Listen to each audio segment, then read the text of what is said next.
Срцевата слабост настанува кога срцето не е во состојба да испумпа доволно крв за да ги задоволи потребите на човековиот организам. Краткиот здив, замор, отоци на нозете, тремор на рацете и нозете се последица на ослабена срцева функција како знак на срцева слабост. Жан Митрев клиник има воведено специјален програм за следење на пациентите со срцева слабост, каде со промена на последните водичи за лекување на овие пациенти има голем успех. За тоа сведочат самите пациенти кои редовно доаѓаат на контроли, а во изминатите години биле оперирани во нашата клиника.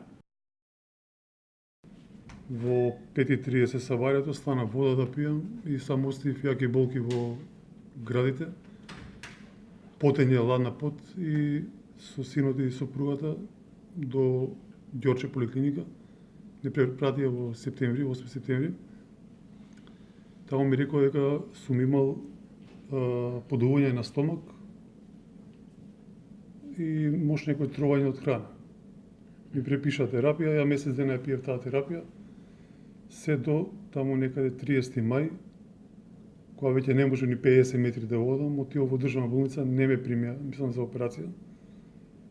И дојдов тука и на 20 јуни, значи имам барана операција. Нешто со левата комора, бајпас и јас бев 18 дена во интензивна нега.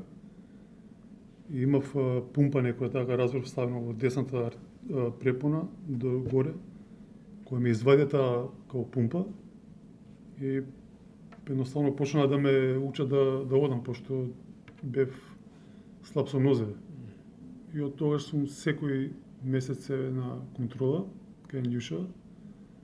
И во оваа прилика би сакал да се заблагодарам на прво на Митрев, докторот, целиот персонал и Андјуша. Ја 2007 сум имал инфракт. И сум бил во државна болница неколку дена. После ја не се сеќавам кај ме превеле фамилијата од тамо кај доктор Жан Митрев. Со некоја пумпа ме одржувале во живот неколку дена на реабилитација бошам за некои 15 дена сум останал тука. После 15 дена сум се оперирал. Зашто по кажувањето на докторката срцето работел 20. Ми ги објаснуваше докторката дека што е над 45 нагоре, тога е добро срцето. Пред 2-3 дена бев во контрола, за срцето ми кажува докторката дека е 50. И јас сум многу задоволен и живим. Нормално има неколку работи што треба да пратим со терапија, со јадење, со вежби, со пешачење, со тие работи. Што ми кажуваат од овде, тоа работим ја и јас сум многу задоволен. Сабајле станов за на работа, окупатула се излеча и тука у средина страшни болки, едно 30-40 секунди и раката лева и ке пројде. И ја на сопруга викам, вториот ден, исто. Викам, дај ми еден аспирин, викам, сум настинал. А фактички тоа било јакиот инфаркт. И ја на нога, све тоа. Не пред една година, година и пол, се враќам од работа, ручав и земав спор да читам. Тука ма подмукло. И викам, викам, пак ли ова? И фактички мене постарата сестра, ова керка ме спаси. Ја не никако доктор.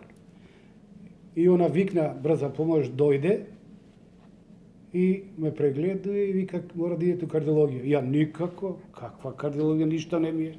А цигарата уста. И ме прегледуваат, ми прават ЕКГ, вика, имате и ја инфаркт прележано. Ја знаете што му реков? Не е точно, вика.